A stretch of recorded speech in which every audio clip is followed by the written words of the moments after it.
Chapter 32. A Last Request. At this solemn moment, and whilst the cheers still resounded, a carriage was driven along the road on the outskirts of the green on which the scene occurred. It pursued its way slowly, on account of the flocks of children who were pushed out of the avenue by the crowd of men and women. This carriage, covered with dust, and creaking on its axles, the result of a long journey, enclosed the unfortunate Van Baerle, who was just beginning to get a glimpse through the open window of the scene which we have tried, with poor success no doubt, to present to the eyes of the reader. The crowd and the noise and the display of artificial and natural magnificence were as dazzling to the prisoner as a ray of light flashing suddenly into his dungeon. Notwithstanding the little readiness which his companion had shown in answering his questions concerning his fate, he ventured once more to ask the meaning of all this bustle, which at first sight seemed to be utterly disconnected with his own affairs. "What is all this, pray, Mynheer Lieutenant?" he asked of his conductor. "As you may see, sir," replied the officer, "it is a feast." "Ah, a feast," said Cornelius, in the sad tone of indifference of a man to whom no joy remains in this world. Then, after some moments' silence, during which the carriage had proceeded a few yards, he asked once more, "The feast of the patron saint of Haarlem, as I see so many flowers?" "It is, indeed, a feast, in which flowers play a principal part." "Oh, the sweet scents! Oh, the beautiful colours!" cried Cornelius. "Stop, that the gentleman may see," said the officer, with that frank kindliness which is peculiar to military men, to the soldier who was acting as postilion. "Oh, thank you, sir, for your kindness," replied Van Baerle in a melancholy tone. "The joy of others pains me. Please spare me this pang." "Just as you wish. Drive on." "I ordered the driver to stop because I thought it would please you, as you are said to love flowers, and especially that, the feast of which is celebrated to-day." "And what flower is that?" "The tulip." "The tulip!" cried Van Baerle. "Is to-day the feast of tulips?" "Yes, sir, but as this spectacle displeases you, let us drive on." The officer was about to give the order to proceed, but Cornelius stopped him, a painful thought having struck him. He asked with faltering voice, "Is the prize given to-day, sir?" "Yes, the prize for the black tulip." Cornelius's cheek flushed, his whole frame trembled, and the cold sweat stood on his brow. "Alas, sir," he said, "all these good people would be as unfortunate as myself, for they will not see the solemnity which they have come to witness, or at least they will see it incompletely." "What is it you mean to say?" "I mean to say," replied Cornelius, throwing himself back in the carriage, "that the black tulip will not be found, except by one whom I know."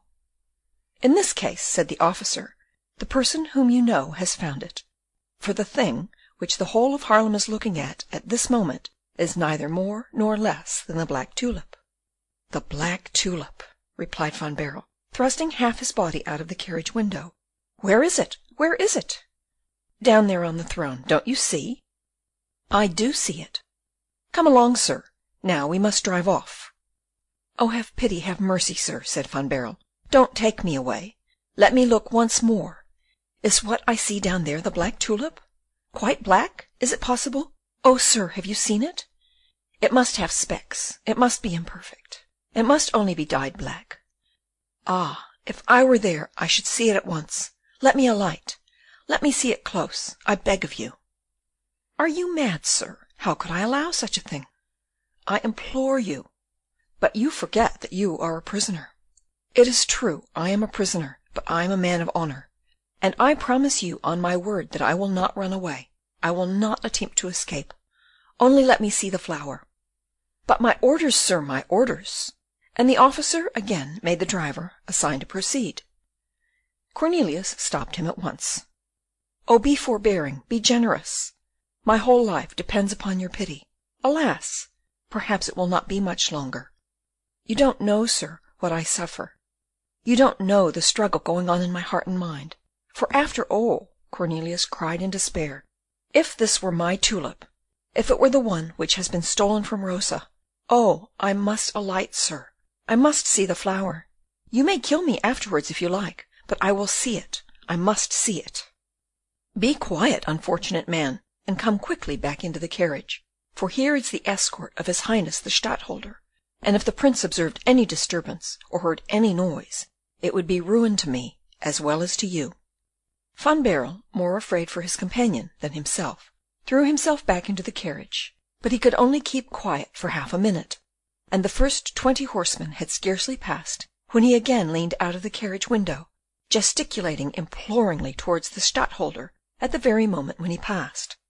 William, impassible and quiet as usual, was proceeding to the green to fulfil his duty as chairman.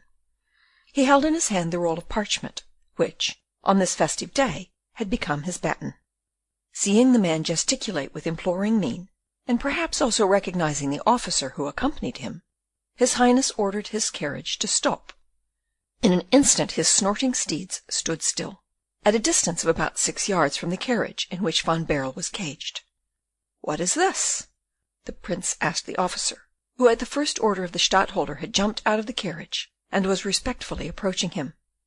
"Monseigneur," he cried, "this is the prisoner of state whom I have fetched from Loevestein, and whom I have brought to Haarlem, according to your Highness's command." "What does he want?"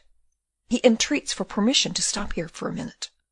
"To see the black tulip, Monseigneur," said Van Baerle, clasping his hands, "and when I have seen it, when I have seen what I desire to know, I am quite ready to die, if die I must, but in dying I shall bless your Highness's mercy for having allowed me to witness the glorification of my work."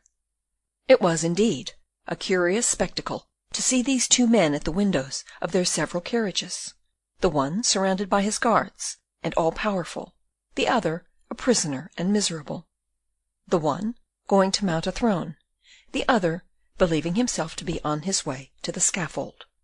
William, looking with his cold glance on Cornelius, listened to his anxious and urgent request. Then, addressing himself to the officer, he said, "Is this person the mutinous prisoner who has attempted to kill his jailer at Loevestein?" Cornelius heaved a sigh and hung his head. His good-tempered honest face turned pale and red at the same instant. These words of the all-powerful Prince, who by some secret messenger unavailable to other mortals had already been apprised of his crime, seemed to him to forebode not only his doom, but also the refusal of his last request. He did not try to make a struggle, or to defend himself, and he presented to the Prince the affecting spectacle of despairing innocence, like that of a child, a spectacle which was fully understood and felt by the great mind and the great heart of him who observed it. "Allow the prisoner to alight, and let him see the black tulip. It is well worth being seen once." "Thank you, Monseigneur, thank you," said Cornelius, nearly swooning with joy, and staggering on the steps of his carriage. Had not the officer supported him, our poor friend would have made his thanks to his Highness prostrate on his knees with his forehead in the dust. After having granted this permission, the Prince proceeded on his way over the green amidst the most enthusiastic acclamations. He soon arrived at the platform, and the thunder of cannon shook the air. Chapter 32.